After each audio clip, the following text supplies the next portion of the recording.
죄인의 길과 의인의 길, 이제 이런 제목으로 은혜를 나누겠습니다. 여러분들도 잘 아시는 블레이즈 파스칼이라고 하는 천재적인 수학자죠. 1600년대를 살았던 수학자이면서 철학자인 사람입니다. 인간은 생각하는 갈대다, 이런 말을 한 사람이고, 또 클레오파트라의 코가 조금만 낮았더라면 세계 역사가 바뀌었을 것이다, 이런 촌철살인의 그런 문장들을 말했던 그런 분으로 유명합니다. 말 그대로 이제 천재적인 수학자였고, 이제 그런 과정에서 파리 사교계에서도 인기를 받았던 그런 사람이었습니다. 이제 도박과 관련해가지고 또 이제 많은 연관이 있었는데, 이게 계산기의 원리를 발명한 사람이거든요. 근데 이제 하나님을 만나게 된 계기가 있었고, 이제 신앙의 길을 이렇게 걷게 된 거예요. 그러니까 이제 주변에서 그 파스칼에게 물어본 겁니다. 신의 존재를 증명해 줄 수 있겠냐? 수학자니까. 물어본 거지요. 신의 존재를 증명해 달라. 아마도 이때쯤에는 이제 파스칼이 주님을 깊이 만난 체험을 했던 것 같습니다. 그러니까 이제 주변에 있는 사람들이 뭔가 이제 달라진 파스칼을 보고 이제 물어봤겠죠. 그때 이제 파스칼이 그런 얘기를 했습니다. 이 신이 있다 없다에 대한 신 존재를 증명할 수 있는 길은 사실상 없다. 그러나 도박을 했을 때를 가정해가지고 내가 여러분들에게 권할 수 있는 답이 있다, 이렇게 이제 말을 하게 됩니다. 그게 바로 이제 유명한 파스칼의 도박, 파스칼스 웨이저라고 하는 내용입니다. 그때 이제 파스칼이 뭐라고 그랬는가 하니, 신의 존재를 믿는 쪽이 보다 나은 베팅이라고 생각한다. 신의 존재를 믿는 쪽의 기대 가치가 안 믿는 쪽의 기대 가치보다 언제나 크기 때문이다, 이렇게 말했어요. 그리고 이제 도표까지 이렇게 이제 내서 설명을 했습니다.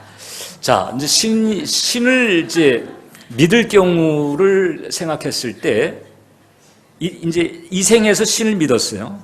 근데 죽었는데 진짜 신이 있다면, 그럼 이제 천국 챙기는 거죠. 근데 만약에 신이 없을 수도 있다는 거잖아요. 만약에 신이 없다면은 손해볼 것도 없다는 거죠. 왜냐하면 이 땅에서, 이 생에서 신을 믿으면서 또 도덕적으로 착하게 선하게 살려고 애를 썼을 테니까 그런 삶을 산 것만으로도 또 이득이 있을 수 있다, 이렇게 본 거죠. 근데 만약에 이제 이 생에서 신을 믿지 않는다 하게 되면, 만약에 신이 없다 그러면 괜찮은데 신이 있다 그러면 아주 최악의 카드가 나오는 거죠. 영벌의 지옥에 떨어져 버리는, 뭐 사실 생각하기도 끔찍한 이 최악의 상태가 있기 때문에, 그래서 이 세계에서 신을 믿는 길을 가는 것이 가장 현명한 선택이다, 이제 이런 얘기를 한 거예요. 물론 여러분, 우리가 이제 신의 길을 간다라고 하는 것이 이렇게 무슨 뭐 도박적 확률을 따지면서 이제 가는 것은 아닙니다. 신을 믿으려고 해도 그 신을 믿는 그 길을 걸어가는 게 이게 우리 마음대로 되는 게 아니거든요. 제가 런던에서 목회할 때, 그때 이제 이 런던에 유학생들이 많아요. 그러니까 런던의 이민교회가 이제 주로 세 그룹으로 구성이 됩니다. 한 그룹이 주재원, 특히 이제 금융권이 많았고, 그래서 런던 순복음교회만 해도 한일은행이나 산업은행이나 동아은행, 그때 동아은행이 있을 시절인데, 그리고 이제 또 한 그룹이 상주하는 교민 그룹이에요. 그래서 그 이민 사회에 정착을 해서 뭐 여행사를 한다든지 식당을 한다든지 이제 이런 분들이 있고, 그 다음에 이제 나머지 한 그룹이 유학생들입니다. 그럼 이제 유학생들이 영국에 와가지고 공부를 하면서 이제 주일에 교회를 나오는데 예수 믿어서 나오는 게 아니에요. 일단 이 이민 사회에서 이 이민 교회를 가게 되면 거기서 이제 한인 사회, 대한 여러 가지 정보를 얻을 수가 있고 알바 자리도 얻을 수가 있고 무엇보다도 김치를 먹을 수 있거든요. 그래가지고 이제 교회를 나오는 거예요.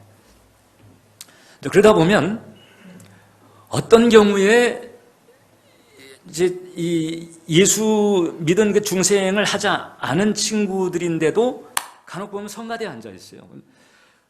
제가 이제 놀래죠.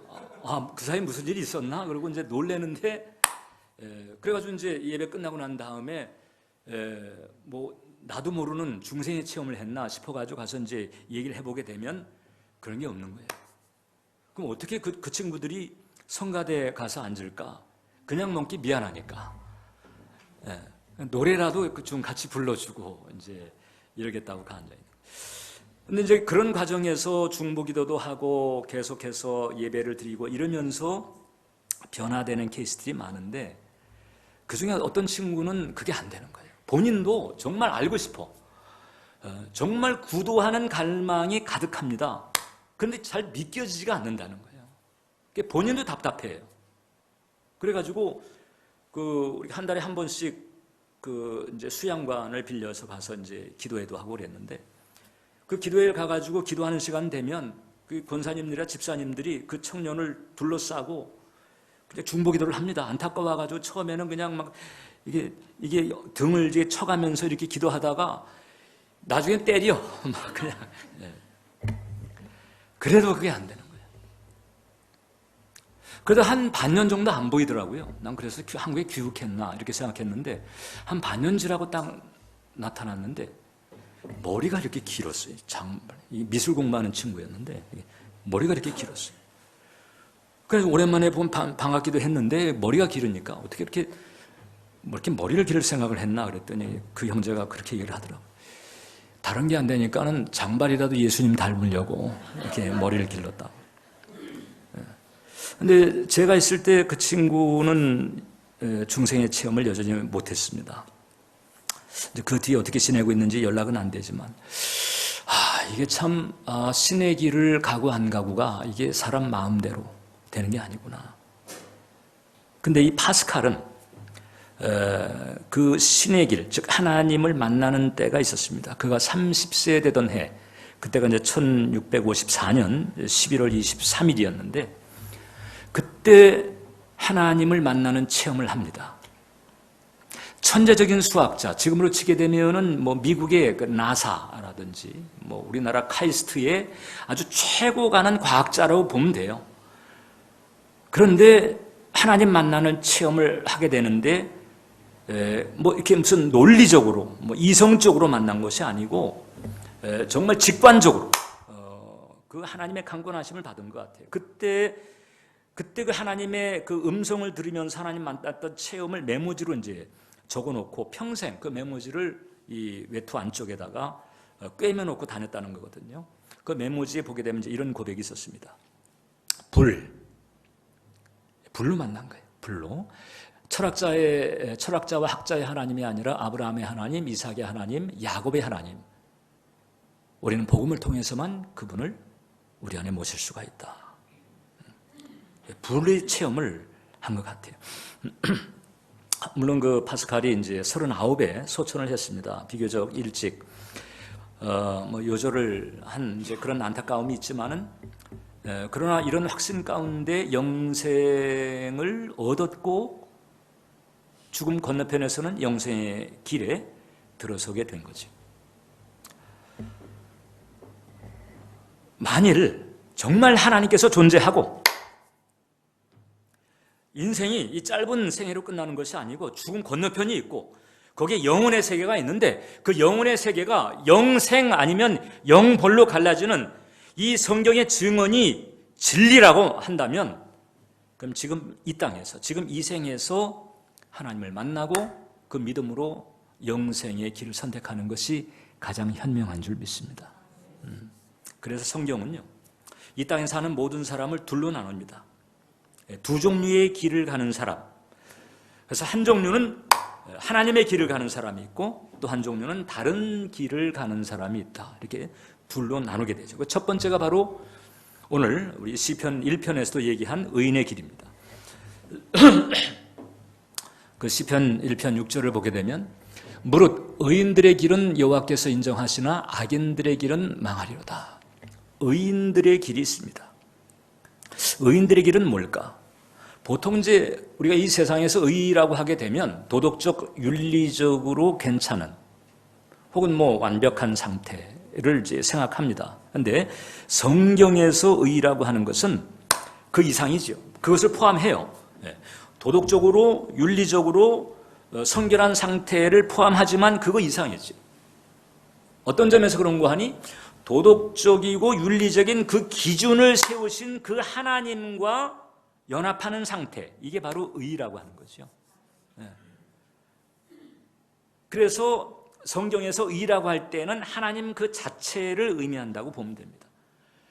그러니까 의로운 자가 된다든지 의인의 길을 간다고 할 때는 이 도덕 윤리적인 레벨만이 아니고 그것을 넘어선 그 도덕과 윤리라고 하는 그런 기준을 세우신 그 하나님과 함께 가는 길, 하나님과 연합하는 길, 이게 바로 의인의 길이죠.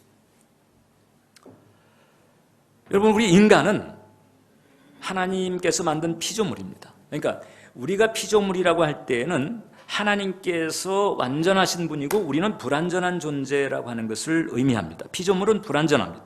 창조주가 완전합니다. 이 불완전한 존재이기 때문에 이 불완전한 존재가 안정된 상태를 유지하려면 그건 완전한 존재, 즉 하나님을 전적으로 의지해야 할 줄 믿습니다. 그 창세기 17장을, 사도행전 17장을 보면 우리가 그를 힘입어 살며 기도하며 있느니라 그랬거든요. 사실상 우리는 즉 하나님을 힘입어 살며 기도하고 있어요. 하나님을 믿든 안 믿든, 하나님을 인정하든 인정하지 않든 우리는 하나님을 힘입어 살고 있고 그 때문에 기도하며 삽니다. 그래서 믿지 않는 사람이라 할지라도 지금 태양 혹은 공기 혹은 물, 자연, 이런 생존 조건들, 하나님께서 창조하신 그 하나님께서 만드신 그 조건에 우리가 살고 있다라고 하는 거죠. 그래서 피조물인 우리는 사실상 창조주이신 그 하나님을 힘입어 살고 기동하며 존재하고 있는 거죠. 하나님만이 진정한 안정과 안전의 근원이 되는 줄 믿습니다. 그래서 피조물인 우리는 우리를 만드신 그 창조자 하나님과의 거리감에 따라서 이제 평안과 불안의 정도가 달라져요. 하나님을 떠나면 떠날수록 불안정성이 증가합니다. 자, 이 불안전한 이 피조물이 완전한 존재로부터 떠나게 되면 불안정성이 증가를 하는데 마치 사람 많은 유원지에서 엄마나 아빠 손을 놓친 미아처럼 돼버리는 거죠. 혹은 엄마나 아빠가 없는 고아처럼 돼버립니다. 그래서 하나님을 떠나게 되면 하나님을 떠나 있는 존재에게 자연스럽게 나타나는 징후가 있는데 그게 바로 불안이죠. 불안. 그러니까 우리가 인생을 살아가면서 인생에서 평안한 삶을 살기 원하느냐 혹은 불안 상태를 벗어날 수 있냐 없냐, 이 원리는 간단합니다. 하나님께 가까울수록, 가장 완벽하고 완전한 존재인 창조자 하나님께 가까울수록 평안이 증가하고 그 하나님께부터 멀어질수록 불안이 증가합니다. 아무리 돈이 많고 지위가 높다 할지라도 하나님께 멀어 있으면 근본적으로 불안한 그런 패턴을 벗어날 수가 없어요. 그 상담사들의 그 이제 사례 그 발표들을 보게 되면요, 돈 많고 지위가 높은 그런 상담 사례가 상당히 많습니다. 돈도 많고 지위도 높은데 속은 엉망이, 내면은 엉망인 거예요. 뭐 사실 우리들 둘러본다 할지라도 주변에서 그런 경우는 상당히 많죠. 마약 과다 때문에 죽었던 그 마이클 잭슨 같은 경우, 노래도 잘 부르고 돈도 많이 벌었잖아요. 그런데 검은 피부 컴플렉스가 있는 거예요. 그래가지고 이 흰 피부를 동경한 나머지 계속해서 이제 이 수술을 하게 되는데 얼마나 많이 수술을 했는지 이상한 사람이 돼버렸어요. 코까지 허물을 정도예요. 그래서 이제 코를 받쳐놓는 보형물을 넣어놨는데 나중에는 이 피부 조직이 자꾸 괴사하면서 그 보형물조차도 그냥 삐져나올 정도로 아주 험한 그런 존재가 돼버리고 기어코 이제 마약 과다 때문에 죽어버리죠. 돈도 많고 좋은 차, 좋은 집에 살고 그랬지만 그 내면은 형편없었습니다. 재벌가들 가운데 보게 되면 분노가 조절이 안 돼가지고 어려운 경우가 상당히 많잖아요. 돈도 많아요. 좋은 집에 살아요. 높은 지위를 가지고 있습니다. 그런데 자신의 내면이 지옥이에요. 자신의 내면이 지옥이고 그 지옥인 그 내면 때문에 자기 주변도 지옥으로 만드는 그런 경우도 상당히 많습니다. 하나님께 멀어지게 되면 그러면 불안 혹은 불화 이것을 피할 수가 없어요. 창조주 하나님께서 아담의 타락 이래로 그 고통과 혹은 불화 가운데 혹은 불안 가운데 살고 있는 우리들을 위해서 행복하게 살 수 있고 평안하게 살 수 있는 길을 우리에게 열어놓으셨는데 그것이 바로 성경이 담겨있는 하나님의 말씀인 줄 믿으시기 바랍니다. 보이지 않는 그 하나님을 따라가는 그 길을 우리에게 제시한 것이 성경 말씀인 거예요. 그래서 이 성경 말씀, 이 하나님의 뜻을 담고 있는 성경 말씀을 우리가 붙들고 이것을 지킬 때 그때 안정성이 증가되죠. 평안이 증가되죠. 어쩌다가 불안할 수 있지만 그러나 평안이 지배적인 그런 인생을 살아갈 수가 있어요. 어쩌다가 흔들릴 수 있습니다. 그러나 행복이 지배적인 인생을 살아갈 수 있는 길이 바로 의인의 길에 있는 줄 믿습니다. 그래서 신명기 28장을 보면 그 하나님 말씀에 순종했을 때 주어지는 복을 이제 언급하고 있어요. 찬찬히 같이 한번 보시기 바랍니다. 내가 내 하나님 여호와의 말씀을 삼가 듣고 내가 오늘 내게 명령하는 그의 모든 명령을 지켜 행하면 내 하나님 여호와께서 너를 세계 모든 민족 위에 뛰어나게 하실 것이라. 내가 내 하나님 여호와의 말씀을 청종하면 이 모든 복이 내게 임하며 내게 이르리니 성읍에서도 복을 받고 들에서도 복을 받을 것이며 내 몸의 자녀와 내 토지의 소산과 내 짐승의 새끼와 소와 양의 새끼가 복을 받을 것이며 내 광주리와 떡반죽 그릇이 복을 받을 것이며 내가 들어와도 복을 받고 나가도 복을 받을 것이니라. 이 순종에 따른 결과가 이렇게 다가오게 된다고 하는 거죠. 여러분 지금 이제 세계적으로 봤을 때 이 정치 혹은 경제 혹은 문화 이 모든 그 주류 그 분야에 있어서 실세의 그런 특혜를 누리고 있는 민족이 유대 민족입니다. 이 유대인이 사실상 세계를 주물럭거리는 그 메이저 역할을 하고 있다고 볼 수가 있는데 어떻게 그네들은 그렇게 별로 많지도 않은 민족임에도 불구하고 현실적으로 세계 정치, 경제, 문화를 그렇게 쥐락펴락할 수가 있을까? 이유가 한 가지 있는데 어떤 이유인가 하니 그네들은 하나님의 복을 받는 모드를 알고 있어요. 성경 말씀을 익히 이제 그네들은 모든 민족보다도 먼저 알았잖아요. 이 신명기 28장을 비롯해서 하나님의 말씀을 지킬 때 하나님의 복이 임한다라고 하는 그 하나님의 복을 받는 모두를 알고 있기 때문에 어렸을 때서부터 그네들은 대대로 조상 대대로 그 후손들에게 하나님의 말씀을 철저하게 붙드는 그런 길을 제시합니다. 그래서 유대인들은 이 자녀들이 이제 말귀를 알아듣는 그런 나이가 되게 되면 모세오경을 가르치기 시작합니다. 창세기서부터 출애굽기, 신명기, 민수기 이런 그 모세오경을 가르치기 시작하는데 4살이 되잖아요. 4살이 되게 되면 하루에 3시간씩 다른 것보다도 우선 모세오경, 즉 성경을 가르치는 데 주력을 합니다. 그리고는 이제 나이가 12살이 되게 되면 바미츠바라고 그래가지고 성인식을 하게 되거든요. 그럼 성인식 할 때에 아주 중요한 필수 조건이 뭔가 하니 모세오경 중에 그 5권 중에 하나는 달달 외워야 돼. 한 장 정도가 아니고요. 한 권을 달달 외워요. 창세기를 외우든지 출애굽기를 외우든지 달달 외워야 정식적인 성인으로 인정을 한다는 거거든요. 그런데 이 교육학자들에 의하면 이 암송이라고 하는 게 창의성을 배출하는 산실이다라는 것을 이제 이네들이 얘기를 합니다. 즉 뭔가를 암송하잖아요. 그러면 어떤 것이 됐든 그것을 암송할 때 우리 뇌에서는 어떤 작용이 일어나느냐, 마치 아이들이 자라면서 언어를 배우는 것과 같은 현상이 일어난다는 거예요. 그래서 성경이 됐든 뭐가 됐든 뭔가를 계속 암송하게 되면 그 뇌는 그 암송의 내용보다도 암송하는 그 패턴, 암송하는 그 과정을 통해 가지고 이 어떤 창의성이 풀어지는 상태를 만들면서 그래서 그런 상태에서 특정한 분야를 전공했을 때 그 분야에서는 남다른 탁월성을 발휘하게 한다는 겁니다. 유대인들이 바로 그런 거예요. 그래서 일찍이 하나님 말씀을, 물론 이제 그네들은 그리스도에게 떠나 있어요.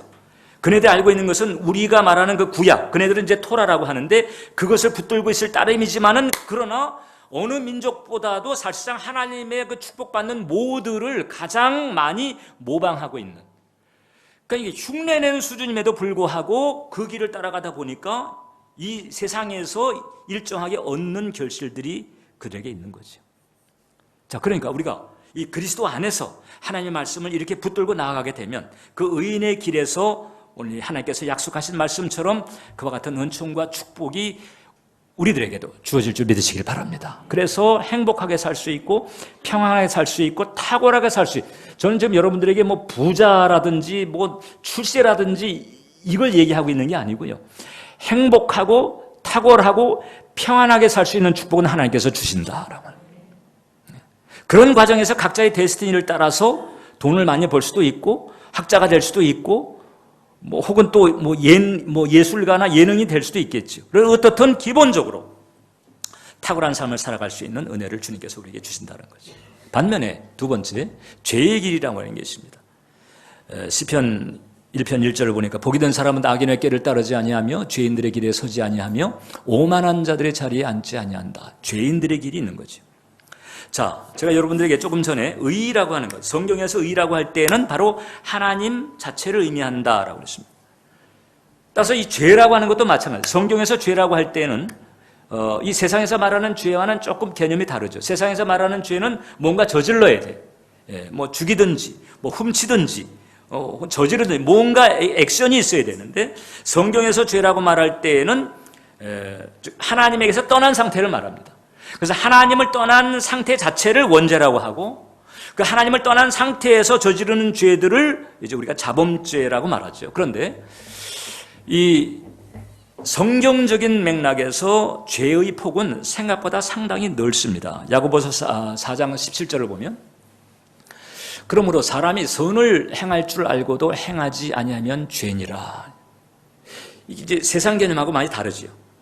세상에서는 뭔가 저질러서 문제가 발생해야 죄라고 여기는데, 성경은요, 선을 행할 줄 알고도 행하지 아니하면 그것서부터 죄의 영역에 들어간다는 거죠. 이게 무슨 얘기인고 하니, 자, 조금 전에 말씀드린 것처럼 의가 하나님이라고 그랬습니다. 선도 마찬가지예요. 의나 선은 사실상 하나님께로부터 흘러나오는 것인데, 진정 하나님을 제대로 만났다면, 즉 구원받아서 그 영혼이 중생을 해서 하나님을 제대로 만났다면, 그럼 이제 선과 의에 접속됐다는 거거든요. 그럼 선과 의에 접속된 사람은 선을 행하지 않을 수 없다는 거예요. 의에 관한 혹은 선에 관한 뭔가를 행하지 않을 수 없다는 거죠. 그러니까 의에 관한 혹은 선에 관한 뭔가를 행하지 않고 있다 하게 되면 그 사람은 아직 제대로 선과 의에 접속이 안 된 상태인 것이고, 선과 의에 제대로 접속이 안 된 상태라고 하는 것은 구원받지 못한 상태, 실제적으로 그렇게 보는 거예요. 그래서 그걸 죄의 영역으로 보는 거죠. 문제는 뭔고 하니, 우리가 사는 이 세상에서도 죄를 짓게 되면 그 죄에 대해서 대가를 치르게 됩니다. 한국이 됐든 미국이 됐든 일본이 됐든 그 실정법이 있잖아요. 그 실정법을 어기게 되면 그러면 쇠고랑을 찹니다. 벌금을 내든지 혹은 감옥에 들어갑니다.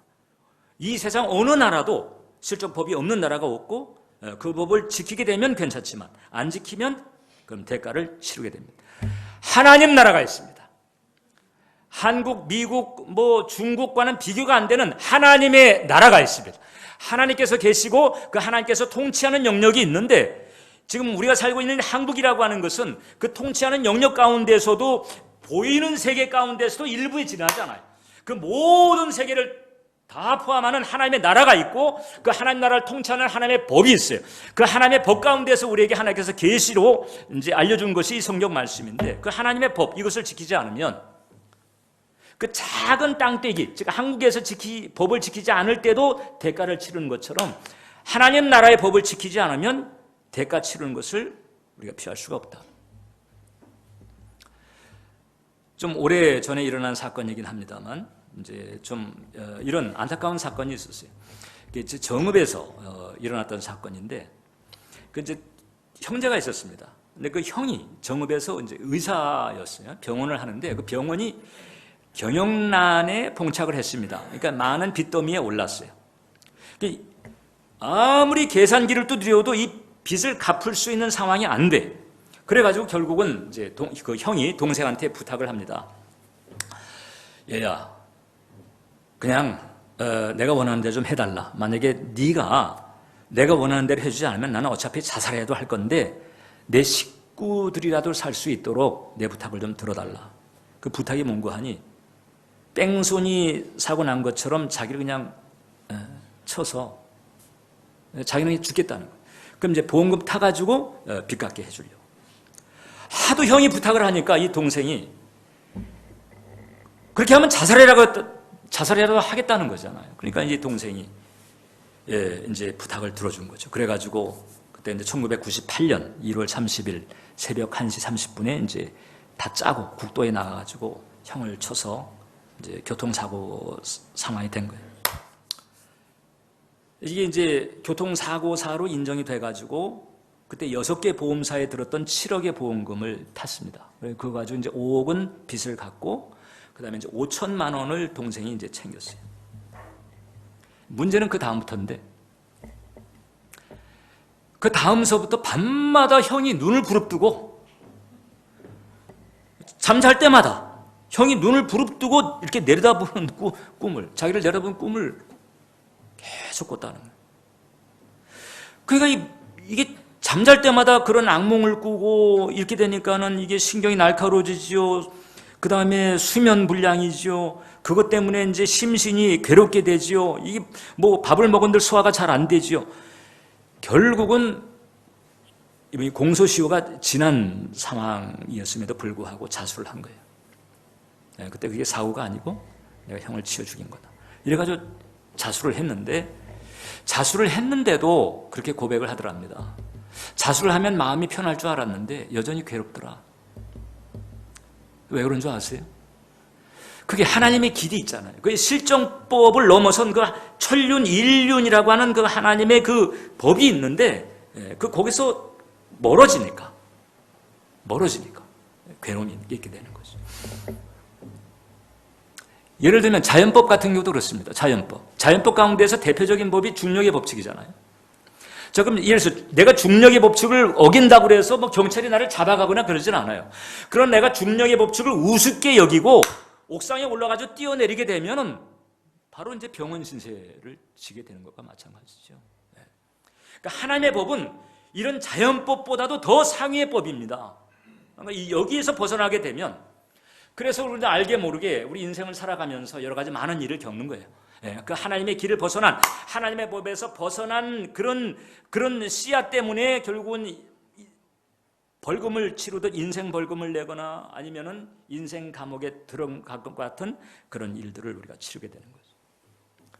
그래서 우리 사랑하는 성도 여러분, 죄인의 길에서 나와야 된다는 거예요. 죄인의 길에서 나와야 된다.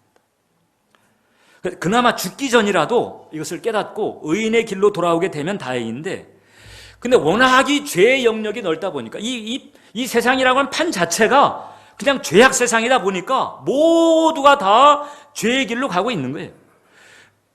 거의 대부분의 사람들이 죄의 길로 가다 보니까 그러니까 거기에 이제 마음이 안이해져 가지고 그냥 같이 이제 따라가고 있는 거예요. 그 C.S. 루이스가 그런 얘기한 적이 있습니다. 지옥으로 가는 길은 벼랑이 아니다. 지옥을 향한 길은 밋밋한 내리막길이다.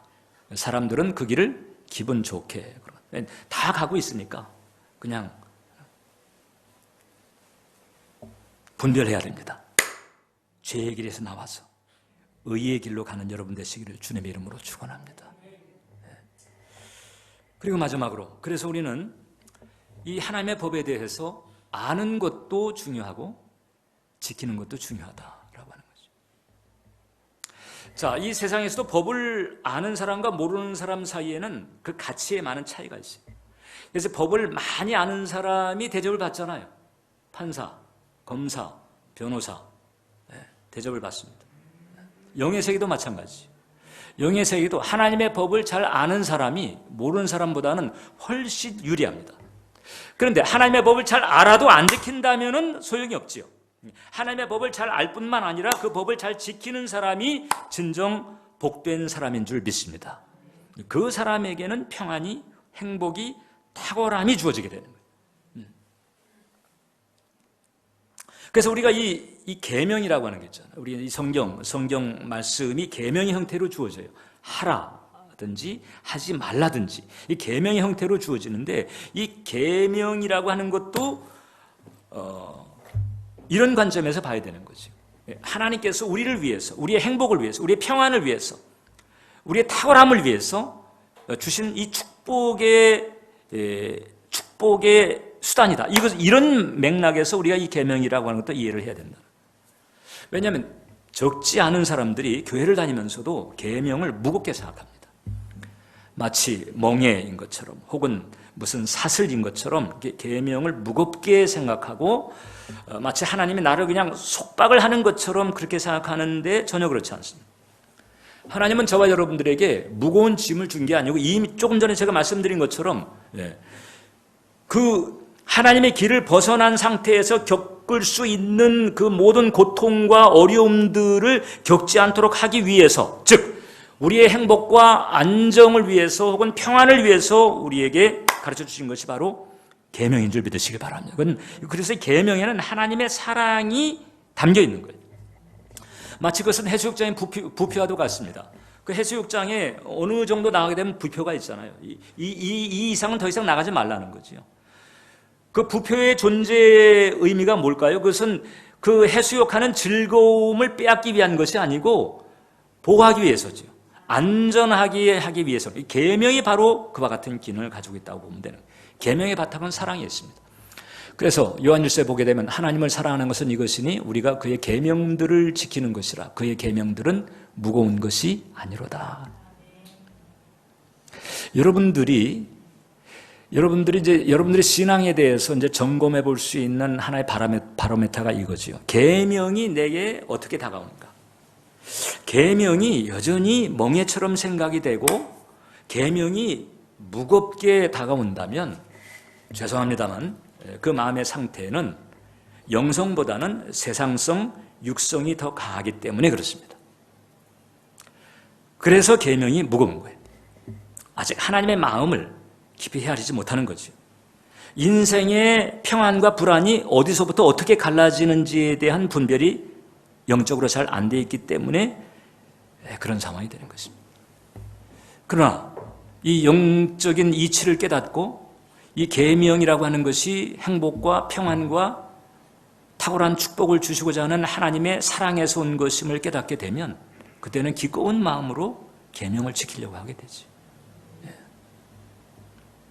그리고 이 계명, 즉 이 하나님의 법을 기왕 지킬 바에는 사소한 것부터 지키시길 바랍니다. 사소한 거. 그냥 멀리 크게 두고 이렇게 할 게 아니고 그냥 지금 당장 할 수 있는 것부터 하라는 거죠. 내가 10년 뒤에 뭘 할 것인가? 내가 뭐 세계 선교에 대한 큰 비전을 가지고 그냥 멀리 큰 틀만 가지고 있을 것이 아니고 진정 그 사람이 장차 정말 하나님의 뜻을 감당할 만한 그릇이라고 한다면 그 사람의 특징이 하나 있는데 어떤 특징인가? 지금 여기서부터 할 수 있는 아주 사소한 것서부터 하나님의 말씀과 법을 지키려고 한다는 거지. 서로에게 진실하거나 빨리 화해하거나 정직하게 일하거나 아니면 친절하고 너그러운 마음으로 다른 사람을 나보다 낮게 여기거나 혹은 마치 그리스도를 대하듯 모든 일을 성실하게 하거나 지금 당장 여기서부터 할 수 있는 사소한 것서부터 순종하며 따라갈 때 그때 이제 그것이 쌓이면서 나의 이 라이프 스타일로 하여금 하나님의 축복을 받는 그릇 되게 할 줄 믿으시길 바랍니다. 멀리만 바라보지 마세요. 지금 이 순간 내가 순종하고 있는지 아닌지 기도하는 것도 마찬가지입니다. 꼭 기도할 때 그냥 꼭 폼을 잡고 그다음에 하나님의 영혼 불변서부터 뭐 창조와 타락의 원리를 다 언급하면서 기도하려고 하지 말고 그냥 생각나는 대로 점심 맛있게 먹었습니다. 하나님 좋은 음식 주셔서 감사합니다. 하나님 좋은 친구를 만났는데 즐거웠습니다. 이런 즐거움 주셔서 감사합니다. 지금 내가 사소한 상황에서 느끼고 누리고 있는 것으로부터 하나님 앞에 감사하는 것으로부터 기도를 얼마든지 시작할 수 있는 것이거든요. 그렇게 해서 우리는 하나님의 길을 따라가는 거지. 이 과정에서 우리가 이제 하나님의 말씀을 깨닫고 지키는 과정에서 이 교인들이 가지는 오해가 이제 있습니다. 어떤 오해가 많은고 하니?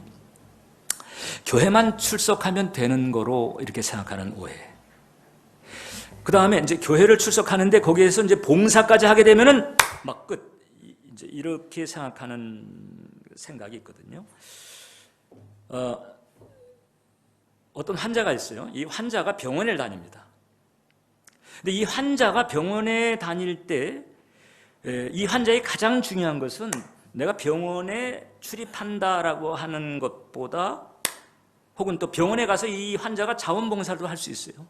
그러니까 병원 출석, 그 다음에 병원에 가서 자원봉사하는 것보다 이 환자에게 더 중요한 것이 있는데 의사의 지시를 따르는 거죠.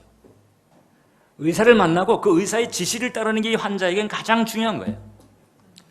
우리가 마찬가지입니다. 교회를 다니는데 교회 출석이라든지 혹은 교회 다니면서 봉사하는 것, 이게 이제 좋은 것이지만 이거보다 더 중요한 게 있는데 하나님을 만나고 그 하나님의 말씀을 따르는 거죠.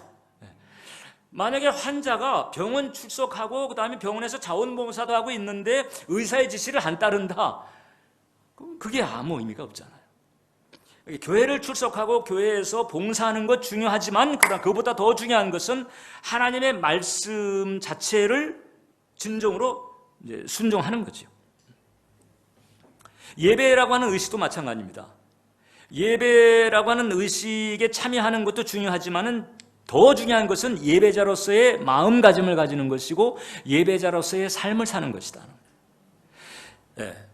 그래서 이 교회 출석 혹은 교회 봉사라고 하는 것이 좋은 것이긴 하지만, 왜냐하면 그게 하나님을 사랑하는 사랑의 표시라고 하는 점에서 좋은 것이긴 하지만은 하나님 말씀을 따르는 이 말씀에 대한 순종이 없다고 하게 되면 사실상 안 꼽는 찐빵과 같다.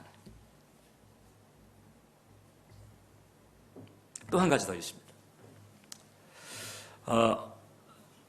그래서 이제 이것을 깨닫고, 목사님 제가 말씀을 따르려고 하는데 말씀을 따르려고 애를 쓰는데도 그게 잘 안 됩니다. 이런 경우가 있어요. 말씀을 따르려고 노력을 하는데도 잘 안 되는 경우가 어떤 경우가 있을까? 여러 가지 이제 많은 이유가 있겠지만 아주 대표적으로 문제가 되는 경우가 하나 있죠. 뭔가 장애물이 있어요.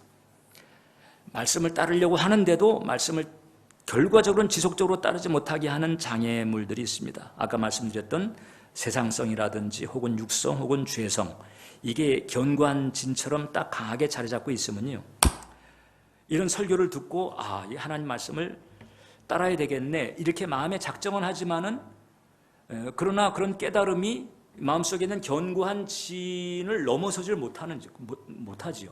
그러다 보면은 반짝했다가 다시 또 그냥 사그러지고 반짝했다가 그만 또 중도 하차하고 이런 경우도 많이 있어요. 그럴 때는 내가 말씀을 따르려고 하는데도 이게 오래가지를 못하고 그냥 반짝하고 많은 경우가 여러 번 있다 하게 되면 그 속에 장애물이 있다 이렇게 봐야 돼요. 장애물이 있어요. 그 장애물이 뭔가를 이제 분별하는 거 필요하죠. 그래서 그 장애물을 놓고 하나님과의 사이에서 단판을 내잖아요. 씨름을 하게 되면 반드시 해결될 줄 믿으시길 바랍니다. 하나님 반드시 해결해 주시다. 왜냐하면 하나님은 저와 여러분들의 행복과 평안과 탁월함을 위해서 아들을 보내시면서까지 죽게 하신 분이거든요. 그러니까 우리 안에 있는 이 문제점을 인식하고 이것을 끄집어 내놓고 주님, 이것을 없애기를 원합니다. 이렇게 나가게 되면 하나님께서는 반드시 시간이 좀 걸릴 수 있어요. 혹은 훈련을 좀 받을 수 있긴 하지만은 그럼 반드시 해결해 주시는 줄 믿습니다. 그래서 평안의 길로 또 행복한 길로 탁월함이 펼쳐지는 길로 저와 여러분들을 인도하는 줄 믿으시길 바랍니다. 기왕에 한 가지만 더. 이런 과정에서 우리가 이제 주님을 의지하잖아요. 주님을 의지할 때 여러분, 내가 주님을 의지하고 기도한다고 그래서 내가 해야 될 어떤 노력 혹은 성실 이 부분이 없어도 된다는 얘기는 아닙니다. 그것은 이것과 같죠. 이제 수영을 잘했으면 하는 어떤 형제가 있는데 이 형제가 그럼 이제 수영 선수가 되고 싶은 거예요. 아주 탁월한 수영 선수가 되고 싶어. 근데 이 형제가 하는 일은 몽고하니 수영장에 가가지고 물속에는 안 들어갑니다. 그리고 이제 수영장 옆에 걸터 앉아가지고 기도하는 거예요. 하나님, 특급 수영 선수가 되게 해주시옵소서. 이렇게 기도하는 거예요. 그리고 물에는 안 들어가요. 그리고 기도 이제 열심히 하고 그다음에 이제 물에 뛰어들어가지고 했는데 수영이 될까요? 내가 해야 될 부분이 있는 거죠. 하나님이 도우시는 부분이 있고 내가 해야 되는 부분도 있습니다. 그러니까 우리가 말씀에 순종하고 주님 앞에 기도하면서 주님을 의지하는 것이 필요한데 그렇다고 해서 내가 해야 될 그 어떤 것들을 안 해도 되는 것은 아니죠. 종종 보게 되면 주님을 의지하고 주님께 기도는 하는데 뭐 공부를 좀 덜 한다든지 혹은 또 일을 성실하게 안 한다든지 기도에만 걸치고 이렇게 의지하는 그런 경우가 이제 왕왕 있게 됩니다. 여러분 그 세상에서는 스펙 같은 걸 중요하게 여기잖아요. 스펙. 물론 스펙 중심주의로 가는 것은 그것은 세상성이죠. 세속적 가치관입니다. 그러나 일정한 스펙을 갖출 수 있는데도 성실하지 못해가지고 그 스펙을 갖추지 못하게 대한 대가는 그건 본인이 치르는 것은 어쩔 수가 없어요. 그러니까 이제 그 C.S. 루이스는 그런 얘기 합니다. 우리가 인생을 살아갈 때 마치 하나님이 도와주시지 않으면 안 되는 것처럼 철저하게 하나님을 의지하지만 반면에 내가 하지 않으면 아무것도 안 될 것처럼 내가 열심히 해야 된다. 이 부분은 내가 갖출 수 있어야 되는 거죠. 그래서 우리가 순종하고 기도하면서 주님을 의지하는 길을 가지만 그러나 내가 할 일은 내가 할 수 있어요. 예수님께서도 죽은 나사로를 살리실 때 굴은 너희가 좀 옮겨놔라는 거죠. 아니 죽은 자를 살리시는 주님이 그냥 그 무덤을 가로막고 있는 그 돌문을 그냥 얼마든지 초자연적인 능력으로 옮기실 수 있죠. 그런데 주님께서는 그것은 너희가 하라는 거거든요. 이런 부분이 있어요. 이런 부분이 어떤 부분인가는 또 내가 또 분별을 하면서 그 부분은 내가 또 성실하게 감당할 수 있어야 됩니다. 이러면서 이것도 역시 성경을 통해서 분별할 수 있고 성령의 감화를 통해서 분별할 수 있는데 이제 이런 그 바탕을 가지고 우리가 의의 길을 걸어가게 되면 여러분들의 삶에는 돋는 햇볕 같은 축복이 임하고 광명한 역사가 임하게 될 줄 믿습니다. 잠언서 4장 18절인데 우리 같이 읽으면서 설교를 마치겠습니다. 의인의 길은 돋는 햇볕 같아서 점점 빛나서 원만한 광명에 이르거니. 네. 돋는 햇볕 같게 되시기를 주님의 이름으로 축원합니다. 기도하겠습니다. 하나님 아버지, 우리가 신앙의 길을 어떻게 가야 할지 나눴습니다.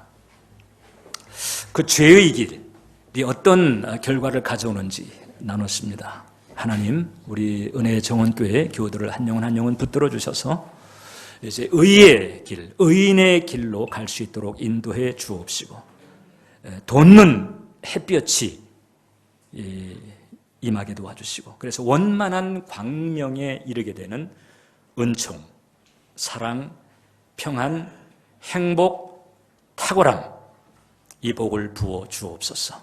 예수님의 이름으로 기도합니다. 아멘.